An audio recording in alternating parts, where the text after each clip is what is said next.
మొడుబారిన జీవితాలను చిగురింపజేయగలవు నీవు. మొడుబారిన జీవితాలను చిగురింపజేయగలవు నీవు. మారానుభవం మధురముగా మార్చగలవు నీవు. మారానుభవం మధురముగా మార్చగలవు నీవు. మహోన్నతుడా నీ కృపలో నేను నివసించుతా. నా జీవిత ధన్యతయున్నది.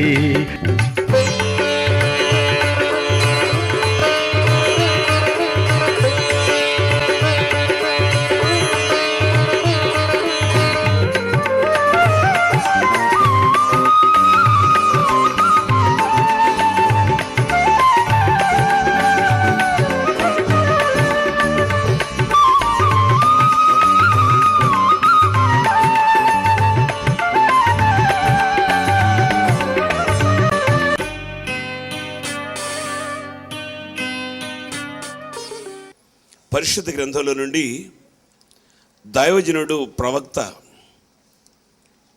యెషయి గ్రంథంలో నుండి 49వ అధ్యాయం 7వ వాక్యంలో, ఇశ్రాయేలు విమోచకుడును పరిశుద్ధ దేవుడునగు యెహోవా మనుష్యుల చేత నిరాకరింపబడిన వాడును జనులకు అసహ్యుడును నిర్దయాత్ముల సేవకుడునగు వానితో ఇలాగూ సెలవిచ్చుచున్నాడు.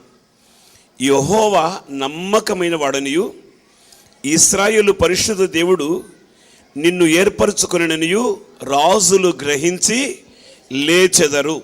ఇశ్రాయేలు దేవుడు నిన్ను ఏర్పరచుకొనినని రాజులు గ్రహించి లేస్తారు. ఒకవేళ ఇప్పుడు రాజులు పాలించకపోయినా మన రాజ్యంలో అధికారులు అధిపతులు ఉన్నారు. వారు మాత్రమే కాక మన చుట్టూ మన బంధువులు లేక మనకు నిలవైన వాళ్ళు, మన స్నేహితులు కూడా దేవుడు మనల్ని ఏర్పరచుకున్నాడని గ్రహించాలి. మనుష్యులు ఏర్పరచుకుంటే తాత్కాలికం. ఇక్కడున్న మనలో ఎవరినైనా ఒకరిని దేవుడు ఏర్పరచుకుంటే, లేకపోతే అందరినీ దేవుడు ఏర్పరచుకుంటే, దేవుడు ఏర్పరచుకున్న మనుష్యులు ఎలా ఉంటారు, వాళ్ళ పరిస్థితి ఎలా ఉంటుంది, ఆ సహవాసం యొక్క వ్యవస్థ కానీ ఏ విధంగా ఉంటుంది అని మనం ఒక్కసారి పరిశీలిస్తే, ఆయన ఒక వ్యక్తిని పిలిచి ఆయన ఏర్పరచుకుంటే ఆ వ్యక్తి వ్యవస్థ, ఆ వ్యక్తి యొక్క అనుభవం ఎలా ఉంటుందంటే, అతన్ని దేవుడు నమ్మకస్తుడిగా నిలబెడతాడు. చూడండి, మీకు ఒక్కసారి కొన్ని విషయాలు జ్ఞాపకం చేస్తాను. దేవుడు మోషేని పిలిచాడు. మోషేని గురించి దేవుడు చెప్పిన మాట ఏంటి తెలుసండి? అతడు నా ఇల్లంతటిలో నమ్మకస్తుడు. యోబుని గురించి దేవదూతల సమక్షంలో, దేవదూతలందరూ ఆయన సమక్షంలో కూడుకున్నప్పుడు దైవజనుడు యోబుని గురించి ఆయన చెబుతూ ఏం చెప్పాడు తెలుసా? ఇతడు యథార్థవర్తనుడు, ఇతని వంటి వాడు భూమి మీద ఎవరూ లేరు. అలా దేవుడు కొంతమందిని పిలిచి ఏర్పరచుకుంటే నమ్మకస్తులుగాను, యథార్థవంతులుగాను, పరిశుద్ధులుగాను, ఒక పరిశుద్ధమైనటువంటి మార్గంలో నడిచే వ్యక్తులుగాను అనుభవం వారికి ఇచ్చి ఆశీర్వాదానికి వారసులుగా మారుస్తాడు. దేవునికి మహిమ కలుగునుగాక. మనకు బాగా తెలిసినటువంటి ఒక కుటుంబ వ్యవస్థను ఒకసారి మనం ఆలోచిద్దాం. అబ్రహాము చరిత్ర ఆదికాండం 11వ అధ్యాయం చివరిలోను 12వ అధ్యాయం ప్రారంభం నుండి అబ్రహాము చరిత్రను మనం చదువుతాం. అబ్రహాముని గురించి దైవజనుడు యెషయా చాలాసార్లు వ్రాసాడు. అబ్రహాముని గురించి దైవజనుడు పౌలు చెప్పాడు. అబ్రహాముని గురించి దైవజనుడు యాకోబు చెప్పాడు. ఎంతోమంది ప్రవక్తలు, ఎంతోమంది భక్తులు అబ్రహాముని గురించి చెబుతూనే వచ్చారు, మనం వింటూ వచ్చాం. కానీ అబ్రహాముని గురించి దైవజనుడు నెహెమ్యా గ్రంథంలో గ్రంథస్థం చేసిన ఒక్క మాట మనం చదువుకుందాం ఉంది. 9వ అధ్యాయం 7వ వాక్యాన్ని మీరు చదవాలి. అబ్రహాము అను పేరు పెట్టినవాడు నీవే, అతడు నమ్మకమైన మనస్సు కలవాడు. ఆయన పిలిచి ఆయన ఏర్పరచుకుంటే మొట్టమొదటిగా నమ్మకస్తుడిగా చేస్తాడు. ఒకసారి ఈ మందిరంలో ఉన్న మనం మన సంగతులు మనం ఆలోచించుకుని ఇక్కడున్న మనమంతా నమ్మకస్తులుగా ఉన్నామా? ఆయన మనల్ని పిలిచి ఆయన మనల్ని ఏర్పరచుకుంటే వారెవరై ఉంటారంటే నమ్మకస్తుడు. మీరు సామెతల గ్రంథంలో జ్ఞాని సొలొమోను రాసినటువంటి సామెతల గ్రంథం 28:20 వాక్యం. ఈరోజు దీవెనల కొరకు మీరు ఎక్కడ వెతుక్కోకర్లా. బస్ స్టాండ్లో దొరికే కాదు, రైల్వే స్టేషన్లో అంతకంటే దొరకవు, చిల్లర కొట్లో ఎక్కడ దీవెనలు దొరకవు. దీవెన పొందాలని ఆశించేవాడు చేతులైతే ఒక్కసారి చూపెట్టండి చాలు. ఏం పర్లేదు చూపెట్టండి. మనల్ని దేవుడు దీవిస్తానంటే మనకేంటండి బాబు, ఆయన దీవెనలు ఇస్తానంటే మనం ఎందుకు తీసుకోకూడదండి? అయితే ఒక్క షరతు, ఇది షరతులతో కూడినటువంటి ఆశీర్వాదం. ఆయన దీవిస్తాడు, మనం నమ్మకస్తులుగా ఉండాలి. నమ్మకమైన వానికి దీవెనలు చాలా మెండుగా కలుగుతాయి. అవునండి, మనం అన్ని విషయాల్లో మందిరానికి వస్తున్నాం, ఆయన దృష్టి మన మీద ఉంది, ఆయన మనల్ని పిలుచుకున్నాడు, ఆయన ఏర్పరచుకున్నాడు కనుక మనం నమ్మకస్తులమై అన్ని విషయాల్లో, మనం మాటల్లో నమ్మకస్తులమై ఉండాలి, చేతల్లో నమ్మకస్తులమై ఉండాలి, నడవడిలో నమ్మకస్తులమై ఉండాలి, ప్రవర్తన నమ్మకస్తులమై ఉండాలి, పరిశుద్ధతలో నమ్మకస్తులమై ఉండాలి, దేవునికి ఇచ్చే విషయంలో కూడా మనం నమ్మకస్తులమై ఉండాలి. నమ్మకమైన వానికి దీవెనలు మెండుగా వస్తాయి.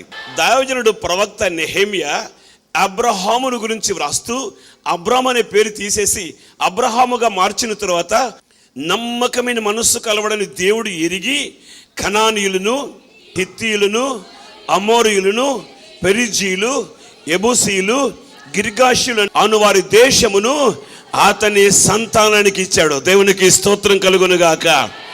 అబ్రహాము చేతికి 6 జాతుల వాళ్ళని అబ్రహాము చేతికి దేవుడిచ్చాడు. దేవునికి స్తోత్రం కలుగునుగాక. సేవకుడైనటువంటి నేను కూడా నమ్మకస్తున్నై ఉండాలి. మీకే చెప్పడం కాదు, ఈ పరిశుద్ధ గ్రంథం 2 అంచులు కలిగినటువంటి వాడి అయినా మరి ఏ ఖడ్గం కంటే పదునైంది గనుక ఇటు అటు కూడా మాట్లాడుతుంది. నాకు కూడా వర్తిస్తుంది, నాకు కూడా వర్తిస్తుంది. నేను కూడా నమ్మకస్తుడై ఉండాలి. ఇక్కడ ఉన్న సేవకులు కూడా నమ్మకస్తులై ఉండాలి.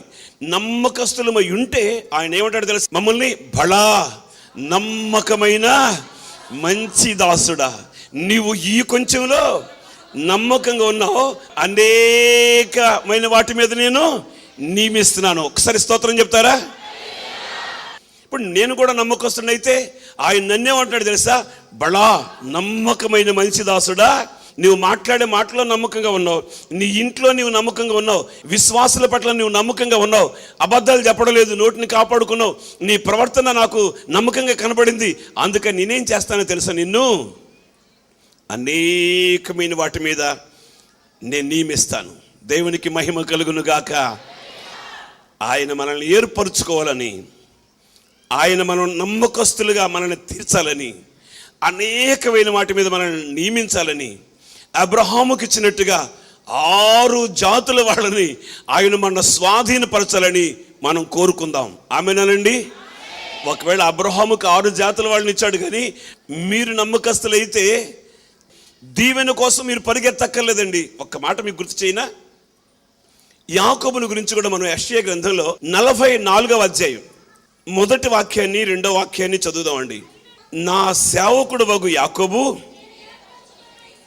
నేను ఏర్పరచుకున్న ఇశ్రాయేలు వినుము, నిన్ను సృష్టించి గర్భములో నిన్ను నిర్మించి నీకు సహాయము చేయవడనైనా యెహోవా ఇలాగు సెలవిచ్చుచున్నాడు. నా సేవకుడు వగు యాకోబు, నేను ఏర్పరచుకున్న యెషూరును అనే మాట మీరు అండర్లైన్ చేసుకోండి. యెషూరును అంటే ఆ మాటకి అర్థం యథార్థవంతుడు. ఇంతకుముందు నమ్మకస్తుడు అని చెప్పాను. యాకోబును గూర్చి చెప్తున్నాడు యెషూరును అని. అంటే యాకోబు ఇప్పుడు ఎవరు? యాకోబు ఎవరంటే ఏమని చెప్తారు? మోసగాడు అని చెప్తారు. యాకోబు మోసగాడు అని చెప్తారు. అవునండి, యాకోబు అనే పేరుకి అర్థం అది, మోసగాడు అని. యాకోబు తన జీవితంలో ఎవరిని మోసం చేసిన వాడు కాడు. యాకోబు మోసగాడు కానే కాదు. యాకోబుని గురించి దేవాతి దేవుడు ప్రవక్త యెషయా ద్వారా ప్రవచన రీతిగా మాట్లాడేది ఏమిటి తెలుసా? అతడు యెషూరును అంటే యథార్థవంతుడు. యాకోబును దేవుడు ఇశ్రాయేలుగా మార్చి యెషూరును చేశాడు. దేవుడు పిలిచే పిలుపది. ఒకప్పుడు మోసగాడివే కావచ్చు, మోసపు మాటలు మాట్లాడుండొచ్చు, కానీ ఆయన పిలిచి నిన్ను ఆయన ఏర్పరచుకుంటే ఆయన మన జీవితాన్ని మార్చేస్తాడు. ఎట్లా? యెషూరూనుగా మారుస్తాడు. యెషూరూను అంటే యథార్థవంతుడు. ఒకవేళ నేను మిమ్మల్ని అడిగితే మీరు చెప్తారు, యాకోబు అంటే మోసగాడు కదన్నా, యాకోబు వాళ్ళ అన్నయ్యను మోసం చేశాడు కదా అంటారు మీరు. అవునండి, మీరు చెప్పే మాటలో కొంచెం వాస్తవం లేదని నేను అన్ను, కానీ మీరు జాగ్రత్తగా వినండి. యాకోబు తన కొరకు చిక్కుడుగాయలు కొనుక్కుంటున్నాడు. ఏశావు అరణ్యానికి వెళ్ళాడు, వేటాడాడు, ఏం దొరకలేదండి. ఏవి దొరక్క ఆకలితో ఉసూరుమంట వస్తూ ఉంటే ఎర్రగా తమ్ముడు వండుతున్న చిక్కుడుగాయలు కూర కండపడింది. తమ్ముడు, నాకు ఆకలిగా ఉంది, కాస్త చిక్కుడుగాయలు కూర ఇస్తావా అన్నాడు. ఆయన ఏమన్నాడు తెలుసా యాకోబు? అన్నా కొంచెం ఏంటన్నా, నీకు మొత్తం ఇచ్చేస్తా, కానీ ఒక షరతు, నీ జ్యేష్ఠత్వ హక్కు ఉంది, అది నాకు ఇచ్చేయి. ఆలోచించాడు. చాలా ఆకలిగా ఉన్నాను, తిండి ముఖ్యం, నాకు ఇప్పుడు తినకపోతే చస్తాను, అందుకని తమ్ముడు నా జ్యేష్ఠత్వ హక్కు అంతా తీసేసుకో, కూర మొత్తం నాకు ఇచ్చేయి. ఏశావుని గురించి బైబిల్లో దైవజనుడు పౌలు గ్రంథస్థం చేసిన మాట ఏమిటి తెలుసా? ఒక్క పూట కూటి కొరకు తన జ్యేష్ఠత్వపు హక్కును అమ్మి వేసిన ఏశావు వంటి భ్రష్టుడైనను ఉండునేమో, జాగ్రత్తగా చూసుకో. బైబిల్ చాలా పవిత్రమైంది. ఎక్కడ ఏ మాట ఉపయోగించాలో పరిశుద్ధాత్మ దేవుడు అక్కడ ఉపయోగించాడు. ఒక్క పూట కూటి కొరకు జ్యేష్ఠత్వాన్ని ఏశావు అమ్మాడు, కానీ ఏశావుని మోసం చేసి యాకోబు తీసుకోవాలా. ఇస్సాకు దగ్గర దీవెనలన్నీ పొందేశాడు కదా, అది వాస్తవంగా ఏశావుకి చెందవలసిన దీవెనలు కదా, యాకోబు పొందేశాడు కదా, మరి మోసం చేసినట్టే కదా అని మనం అనుకుంటాం. ఈ క్రమంలో ఎవరు ప్రమేయం ఉందో ఒక్కసారి మీరు ఆలోచించండి. యాకోబు ప్రమేయం ఉందా? తన తల్లి రిబ్కా ప్రమేయం ఉందా? యాకోబు ఇస్సాకు దగ్గరికి వెళ్ళడానికి యాకోబే తొందరపడ్డా, లేకపోతే వాళ్ళమ్మ రిబ్కా ప్రమేయం ఉందా అంటే వాళ్ళమ్మ రిబ్కా ప్రమేయం ఉంది. సామెతల గ్రంథకర్త జ్ఞాని సొలొమోను రాశాడు కదా, చదవండి ఆ మాట, 3వ అధ్యాయం 1వ వాక్యంలో. రెబెక్కమ్మకి యాకోబు కొడుకే కదా, నా కుమారుడా నా ఉపదేశం వినయ్యా, నీకేం నష్టం కలగదు బాబు, నేను చెప్తున్నానయ్యా. ఇప్పుడు అమ్మ మాట వినాలా వినొద్దా? యవనస్తులైన నా పిల్లలారా, విచ్చలవిడిగా ప్రవర్తించబాకండి, విచ్చలవిడిగా వ్యవహరించబాకండి. మీ తల్లిదండ్రుల మాటలు వినండి. తల్లి మాట విన్నా తండ్రి మాట విన్నా బాగుపడతారు. తల్లిదండ్రులు బిడ్డల క్షేమాన్ని కోరుకునేవాళ్ళు, బిడ్డలు పాడైపోవాలి కానీ పతనం అయిపోవాలి అని కానీ కోరుకునేవాళ్ళు కాదు తల్లిదండ్రులు. మీ తల్లిదండ్రులు మిమ్మల్ని దీవించబడాలని ఆశీర్వదించబడాలని కోరుకునేవాళ్ళు. అందుకని నా కుమారుడా నా ఉపదేశం విను అంటే తల్లి ఉపదేశాన్ని యాకోబు విన్నాడు. యాకోబుకి తల్లి చెబుతుంది, అయ్యా మీ నాన్నగారికి ఎట్లా వంట చేసి పెట్టాలో నాకు తెలుసు, నా మాట విని 2 మేకపిల్లలను తీసుకునిరా, నేను వంట తయారు చేసేస్తాను, నువ్వు తీసుకెళ్దు కానీ అంటే యాకోబు అన్నాడు వాళ్ళ అమ్మతో, వినాలి మాటల్ని, అమ్మా నా స్వరం వేరు, అన్న ఏశావు స్వరం వేరు, నా రూపం వేరు, అన్న రూపం వేరు. ఒకవేళ తడిని చూసి నన్ను యాకోబుని పసిగడితే దీవెనకు బదులుగా నాకు శాపం వచ్చేస్తుందమ్మా, నేను శపించబడిపోతాను, అమ్మా అట్లా నేను చేయనమ్మా, నేను చేయకూడదమ్మా అంటే అదంతా నేను చూసుకుంటాను ఆయన, నా ఉపదేశం వినరా. ఇప్పుడు తల్లి మాట వినాలా వినొద్దా? ఎవరు తల్లి తండ్రి మాట వింటారో వారు ఆశీర్వదించబడతారు. యాకోబు తల్లి మాట విన్నాడు, అది విరుద్ధమైనా విన్నాడు. అయితే తనకుగా తాను అన్నను మోసం చేయాలని కానీ తండ్రిని మోసం చేయాలని కానీ చేసిన ప్రయత్నాలు కాదు, అమ్మ ఉపదేశం అది. సిద్ధపరిచిన ఆహారం తీసుకువెళ్ళాడు, ఇస్సాకు ఇచ్చాడు. ఇస్సాకు ఇస్తే, మరి బాబు ఇప్పుడే కదా నువ్వు వెళ్ళావు, ఏమైందయ్యా నీకు, ఇంత తొందరగా ఎట్లా వచ్చేసావు నువ్వు సిద్ధపరచంటే, నా తండ్రి నీ దేవుడైన యెహోవా నా ఎదుటకు దానిని రప్పించాడయ్యా, వంట చేసి తీసుకొచ్చేసానయ్యా. సరే బాగానే ఉంది, కానీ నీ స్వరం యాకోబులాగుందే అని ఒక్కసారి యాకోబును తడిని చూశాడు. తడిని చూస్తే ఏశావు ఆ చర్మపు చొక్కాయలు తొడిగిచ్చేసింది వాళ్ళమ్మ యాకోబుకి. యాకోబు దోషం లేదండి, యాకోబు అపనమ్మకస్తుడు కాదండి, యాకోబు మోసం చేయాలని కాదండి, వాళ్ళ అమ్మ చేసింది. స్వరం ఏమో యాకోబులాగుంది. ఈయన వాసన చూద్దామని దగ్గరికి వెళ్ళి వాసన చూశాడు. వాసన చూస్తే ఏసే వాసనే అది. చూశాడు, ఏమైతే ఏముందిలే తినేద్దాం అనుకున్నాడు. ఇస్సాకు దృష్టి మాంద్యం కదా, మొత్తం తిని పడేశాడు. తినేసి ఇవ్వవలసిన దీవెనలన్నీ యాకోబుకి ఇచ్చేశాడు. యాకోబు దీవెనలన్నీ పొందేశాడు, బయటకు వెళ్ళాడు. అట్లా బయటకు వెళ్ళగానే ఏషా వచ్చాడు. నా తండ్రి ఇది తినేసేనాయనా, తినేసి నన్ను ఆశీర్వదించు అంటే, ఏనాయనా ఇప్పుడేగా నిన్ను ఆశీర్వదించాను, ఇప్పుడేగా నీవు ఆశీర్వాదాలు పొందావు, ఇప్పుడేగా నిన్ను దీవించాను, మరలా దీవెనేంట్రా? అదేంటి నాన్నగారు, నేను ఇప్పుడేగా తెస్తున్నాను, ఇప్పుడేగా నీ దగ్గరికి తీసుకొచ్చాను, మరి ఇందాక తీసుకొచ్చింది ఎవరు ఏమో నాకు తెలీదు. చివరికి వాళ్ళ తండ్రిని, నా తండ్రి నీ యొద్ద ఒక్క దీవెన లేదు నాకు ఇవ్వడానికి అంటే, ఉంది నాయన, చిన్నాడుకు నువ్వు దాసుడుగా ఉండయ్యా, అది దీవెన. ప్రియులరా, యాకోబు మోసం చేయలేదు. యాకోబుని గురించి దేవాతి దేవుడు ప్రవక్త యెషయా ద్వారా చెప్పేది ఏమిటంటే, యెషూరును యథార్థవంతుడా. దేవునికి స్తోత్రం కలుగును గాక. యథార్థవంతులరా, మీరు భయపడబాకండి. యథార్థవంతులకైనా ఏ మేలు చేయక మానడు. ఒకవేళ యాకోబు మోసగాడు అని ఇంకా మీరు అనుకుంటే, యెషయా గ్రంథంలో 14వ అధ్యాయంలో మొదటి వాక్యాన్ని చదవండి. ఏలయనగా యెహోవా యాకోబు యందు జాలి పడెను. అంటే మోసగాళ్ళ మీద ఆయన జాలి పడతాడా? మోసం చేస్తామంటే జాలి పడతాడండి ఆయన? మోసగాళ్ళని జాలి పడే దేవుడు కాడైనా. యెహోవా యాకోబునందు జాలి పడును. సంఖ్యాకాండం 24వ అధ్యాయంలో మీరు 5వ వాక్యాన్ని చదివితే, 5వ వాక్యంలో యాకోబు నీ గుడారములు, ఇశ్రాయేలు నీ నివాసములు ఎంత రమ్యమైనవి. అంటే మోసగాళ్ళ నివాసాలు, మోసగాళ్ళ గుడారాలు రమ్యంగా ఉంటాయా? అందంగా ఉంటాయండి. వీళ్ళరా, యాకోబుని గురించి దేవాతి దేవుడు ప్రవక్త యెషయా ద్వారా చెప్పే మాట ఏమిటంటే, యాకోబు యథార్థవంతుడు. ఒకవేళ యాకోబు మోసగాడే అయితే లేయని ఎందుకు చేసుకుంటాడండి? చేసుకున్నా లేయని చూడగానే అయ్య బాబోయ్ జబ్బు కలది, ఇది ఇంకేముంది, నా గొంతు పిసికేశాడు మా మామ, ఎందుకు వచ్చిన గొడవ అని చెప్ప చేయకుండా వచ్చాడు అక్కడి నుంచి.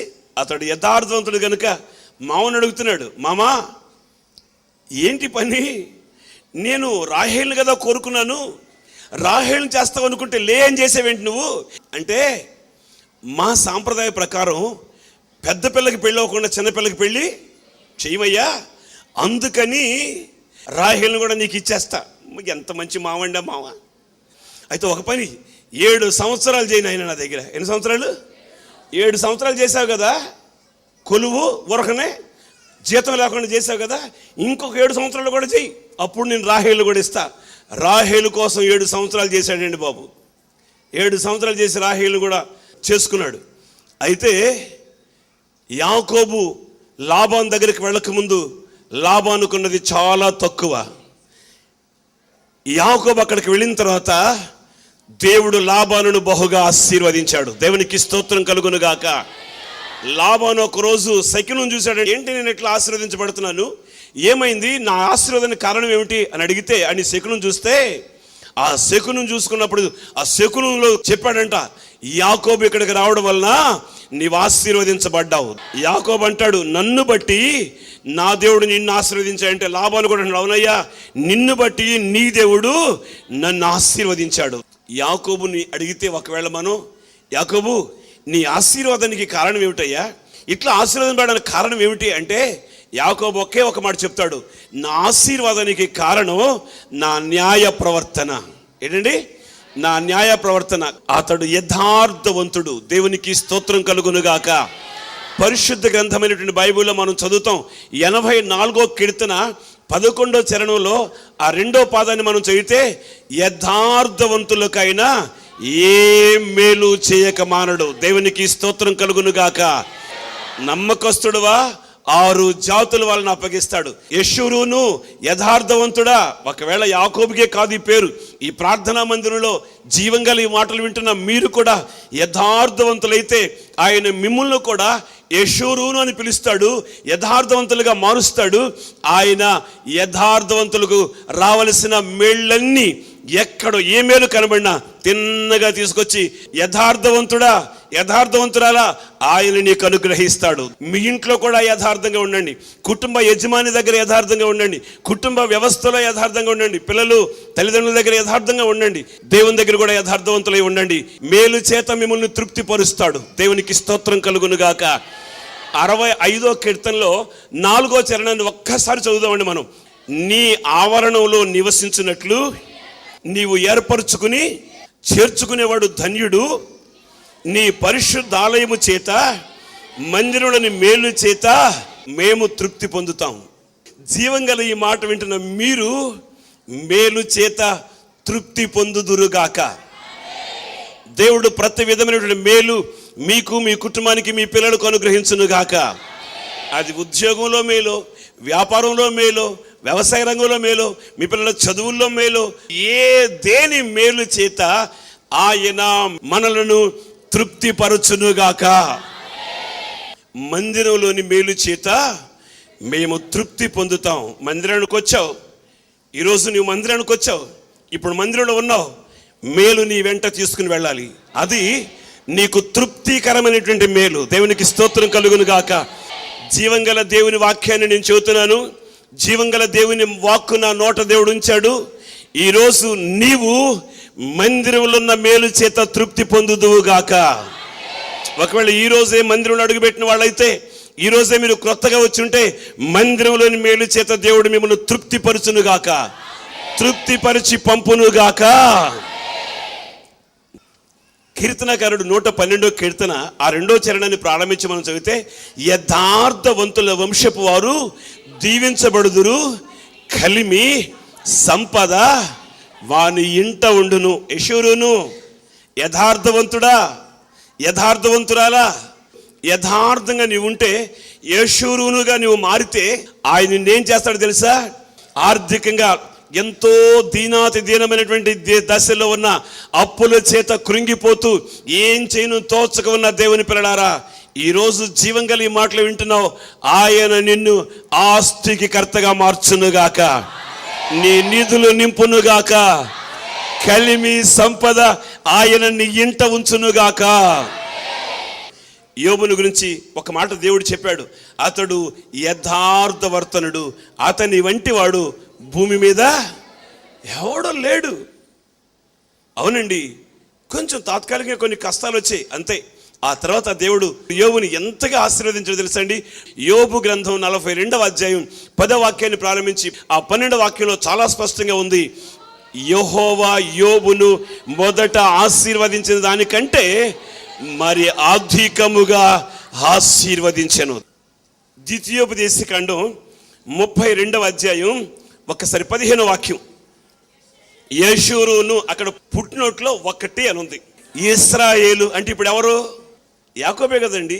యెషూరును అంటే ఇశ్రాయేలు, ఇశ్రాయేలు అంటే ఆశీర్వాదానికి వారసుడు, యెషూరును అంటే యథార్థవంతుడు. ద్వితీయోపదేశకాండం 33వ అధ్యాయం 26వ వాక్యాన్ని చదువుదామండి. యెషూరును దేవుని పోలిన వాడు ఎవడనూ లేడయ్యా, ఆయన నీకు సహాయము చేయుటకు ఆకాశవాహనుడై వచ్చును, మహోన్నతుడై మేఘవాహనుడగును, శాశ్వతుడైన దేవుడు నీకు నివాస స్థలము, నిత్యముగా నుండి బాహువులు నీ క్రింద నుండును, ఆయన నీ ఎదుటి నుండి శత్రువులను వెళ్ళగొట్టి నశింప చేయుమనెను. ఇశ్రాయేలు నిర్భయముగా నివసించును, యాకోబు ఓట ప్రత్యేకించబడును, అతడు ధాన్య ద్రాక్ష రసముల గల దేశములో ఉండును, అతనిపై ఆకాశము మంచును కురిపించును. ఎన్ని గొప్ప ఆశీర్వాదాలండి యాకోబుని గురించి బైబిల్లో వ్రాయబడ్డాయి. యాకోబు మోసగాడు కాదు, యాకోబు యథార్థవంతుడు. యథార్థవంతుడు గనుకనే దేవుడు ఇన్ని ఆశీర్వాదాలు ఇచ్చాయండి. నిజంగా యాకోబు మోసగాడైతే లాభాన్ని లేయని ఒక్క క్షణంలో మోసం చేసి జంప్ అయిపోయేవాడు. మీరంతా యెషూరునుగా మారితే ఆయన చేతులు మీ క్రింద ఉంటాయి, ఆయన చేతుల మీద ఆయన మనల్ని మోస్తాడు. దేవునికి స్తోత్రం కలుగునుగాక. ఒక మంచి తీర్మానానికి వచ్చేద్దాం. అయ్యా, ఇప్పటి వరకు నా జీవితంలో ఏదో ఏదో ఏదో జరిగిపోయింది, కానీ ఇక మీదట నేను వేసే ప్రతి అడుగు నమ్మకంగా వేస్తానయ్యా. మాట్లాడే ప్రతి మాట నమ్మకంగా మాట్లాడతానయ్యా. నా బ్రతుకు యథార్థంగా కొనసాగిస్తానయ్యా. బైబిల్ తెరిచి 44వ అధ్యాయంలో మొదటి వాక్యం, నా సేవకుడుగు యాకోబు, నేను ఏర్పరచుకున్న యెషూరును భయపడకుము. యెషూరును, నేను దప్పిగల వారి మీద నీళ్లను, ఎండిన భూమి మీద ప్రవాహ జలములను కుమ్మరిస్తాను. యథార్థవంతులై ఉంటే నా జీవితం ఎండిపోయింది, నా బ్రతుకు బీటలు వారిపోయింది. కలవరాల మధ్యలో నలుగుతున్నావా? ఈ శుభదినాన్న దేవుడు నీతో మాట్లాడుతున్నాడు. బీటలు వారినటువంటి నీ జీవితంలో, నీ కుటుంబ వ్యవస్థలో ఆయన ప్రవాహ జలములు కుమ్మరించబోతున్నాడు. నీ సంతతి మీద నా ఆత్మను కుమ్మరించదును, నీకు పుట్టిన వారిని నేను ఆశీర్వదించదును. నీటి కాలువల యొద్ద నాటబడిన నిరవంజి చెట్లు గడ్డిలో ఎదిగినట్టుగా వాళ్ళు నిటారుగా, ఎత్తుగా, ఊవెత్తున ఎదుగుదురు. దేవునికి స్తోత్రం కలుగును గాక. ఆత్మీయంగా నీ సంతానం ఎదగాలి, ఆర్థికంగా నీ సంతానం ఎదగాలి, పరిశుద్ధతలో నీ సంతానం ఎదగాలి, నమ్మకస్తుల్లో నీ సంతానం ఎదగాలి, పరిశుద్ధతలో నీ సంతతి ఎదుగునుగాక. నీ సంతానాన్ని దేవుడు అట్లు ఆశీర్వదించి ఎదిగింప చేయునుగాక. ఎవరండి ఆశీర్వదించబడేది? యథార్థవంతుల వంశపు వారు, యెషూరును. దేవునికి స్తోత్రం కలుగునుగాక. నీవు ఆశీర్వదించబడుతూ ఉంటే, నీ సంతతి, నీ పిల్లలు అత్యధికమైన దీవెన కలుగుతూ పొందుతూ ఉంటే, నీ ఇల్లు కలిమి సంపదల చేత నింపబడితే, నీ చుట్టూ ఉన్న జనులు, నీ చుట్టూ ఉన్న అధికారులు, నీ చుట్టూ ఉన్నటువంటి రాజులు నువ్వు అటు వెళతా ఉంటే నీకు నమస్కారం చేయదురు. ఒక్కసారి స్తోత్రం చెప్పండి. యెషూరును, ఆయన నిన్ను నమ్మకస్తుడిగా ఎంచి నిన్ను నిలబెడితే నీ చుట్టూ ఉన్న వాళ్ళు నీకు నమస్కారం చేయుదురుగాక. ఒకప్పుడు నన్ను ఈ స్థలం కొన్న ప్రారంభ దినాల్లో మందిరం కట్టడానికి ప్రయత్నం చేస్తే, ఎవడున్నాడు ఇక్కడ పేరుతున్నాళ్ళు, ఇక్కడ మందిరం ఏంట్రా నీకు అన్నవాళ్ళు. ఇప్పుడు ఏదన్నా ఒకరోజు నడిచి నెమ్మదిగా వెళ్తా, నడిచి, అయ్యగారు నిన్నేనండి, అయ్యగారండే ఏంటి నడిచి వెళ్తున్నారా? వెళ్తున్నా, నడిచి వెళ్తున్నాను. అప్పుడేమో యారా, ఇప్పుడేమో దేవుడు ఆ విధంగా నిన్ను ఆశీర్వదించునుగాక. ఒకప్పుడు ఇక్కడ మందిరం వద్దు, మందిరం అక్కర్లేదు అన్నాడు. ఇప్పుడు ఓసాన మందిరం అడ్రస్ కేంద్రం అయిపోయింది అందరికి. దేవుడు అట్లా చేశాడు దీన్ని. దేవునికి స్తోత్రం చెప్పండి. ప్రియులరా, నిషేధించిన రాయి మూలకు తలరాయి. దేవునికి స్తోత్రం కలుగునుగాక. ఈరోజు నిన్న ఆయన యెషూరునుగా మార్చాలమ్మా. నీవు యథార్థవంతురాలుగా ఉండాలి తల్లి, నీవు నమ్మకస్తురాలువై ఉండాలమ్మా. తమ్ముడు, నా పిల్లలారా, మీరు యెషూరునుగా మార్చబడితే నువ్వు మేలు చేత తృప్తి పొందుతావు. అంత మాత్రమే కాదు, రాజులు, ఇశ్రాయేలు పరిశుద్ధ దేవుడు నిన్ను పర్సనల్గా, అమ్మాయి నిన్నే పర్సనల్గా నీకే నిన్ను ఏర్పరచుకున్నాడని, తమ్ముడు నిన్ను ఏర్పరచుకున్నాడని రాజులు గ్రహించి సింహాసనం మీద నుంచి ఆయన లేపుతాడు నీకోసం. ఆమేనండి. అధికారులు నీకు నమస్కారం చేస్తారు. తల వంచండి. ప్రేమగల తండ్రి, ప్రభువా నీకు స్తోత్రం చెల్లిస్తున్నాను. మేము ఇశ్రాయేలు పరిశుద్ధ దేవుని వలన ఆశీర్వదించబడ్డామని మా చుట్టూ ఉన్న అధికారులు గ్రహించగలిగేటట్లుగా, వారు లేచి నిలబడేటట్లుగా మీరు మమ్మల్ని చేయబోతున్నందుకు మీకు స్తోత్రం. యథార్థవంతులై ఉండాలని ఆశిస్తూ చేతులెత్తిన మీ బిడ్డల మీద మీ దృష్టి ఉంచి కలిమి సంపద, ఆశీర్వాదాలు, దీవెనలు మీ బిడ్డలకిచ్చి ఎండిపోయిన బీటలు వారిన బ్రతుకుల్లో ప్రవాహ జలములు కుమ్మరించి నిరవంజి చెట్ల వలె ఎదుగునట్లుగా విశేషమైన కృపిచ్చి జ్ఞాపకం చేసుకోమని నజరేయుడైన యేసు నామంలో ప్రార్థన చేసి వేడుకొనుచున్నాము తండ్రి. మన ప్రభువైన యేసుక్రీస్తు కృప, తండ్రి అయిన దేవుని ప్రేమ, పరిశుద్ధాత్మ దేవుని దీవెన, ఆశీర్వాదాలు సదా తోడై ఉండునుగాక. ఆమేన్, ఆమేన్, ఆమేన్. అందరికీ వందన. మన ప్రభు అయిన యేసు క్రీస్తు నామములో ఈ టెలివిజన్ కార్యక్రమాలు వీక్షిస్తున్నటువంటి మీ అందరికీ మా హోసన్న మినిస్ట్రీస్ తరపున హృదయపూర్వకమైనటువంటి వందనాలు. హోసన్న సందేశాలనే ఈ మా కార్యక్రమాలు మీ ఆత్మీయ జీవితానికి ఎంతో ఆశీర్వాదకరంగా ఉన్నాయని మేము తలంచుచున్నాం. ఈ కార్యక్రమాల ద్వారా మీరు ఆత్మీయమైనటువంటి ఆశీర్వాదాలు మేలులు పొందినట్లయితే మాకు తెలియచేయండి, మీతో కూడా మేము సంతోషిస్తాం. అదే సమయంలో మీ ప్రార్థనా అవసరాలు ఏమైనా ఉంటే ఈ స్క్రీన్ మీద కనబడుతున్నటువంటి నంబర్కి మీరు ఫోన్ చేసి మీ ప్రార్థనా అవసరాలు చెప్పొచ్చు.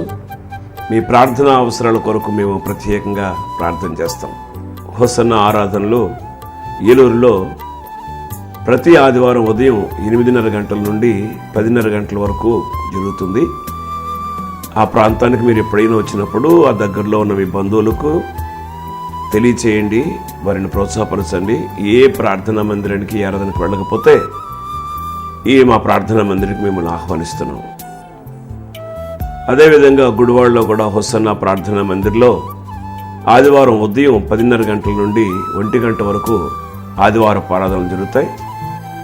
ప్రతి నెల ఆఖరి రోజు రాత్రి గుడివాడ హోసన్న ప్రార్థనా మందిరంలో సంపూర్ణ రాత్రి ఉపవాస ప్రార్థన జరుగుతుంది. ఈ ప్రార్థనలు అనేక మంది రోగులు, బలహీనులు, ఆయా సమస్యల చేత పీడించబడుతున్న వారు వచ్చి ప్రార్థనలో పాలు పొంది ఇప్పటికే మేలులు పొందుతున్నారు. మీదైనా సమస్య లేకపోతే ఏ విషయమైనా ఆ ప్రభువుతో పోరాడే అనుభవం ఇక్కడ ఉంటుంది కనుక మీ సమస్యల కొరకు ప్రార్థన చేస్తాం. ఒక రాత్రి ప్రార్థనలో పాలు పొందండి, మీరు మేలు పొందుతారు. ఈ టెలివిజన్ కార్యక్రమాలు చూస్తున్న ప్రేక్షకులకు ఒక ప్రత్యేకమైనటువంటి విన్నపం. ఈ టీవీ పరిచర్య కొరకు అలాగే సంఘ పరిచర్య కొరకు మీరు ప్రార్థన చేయాలని, ప్రార్థన చేస్తూ ఉంటారని ఆశిస్తూ ఉన్నాను. ప్రభు అయిన యేసుక్రీస్తు నామములో మీకు వందనాలు తెలియజేస్తున్నాను.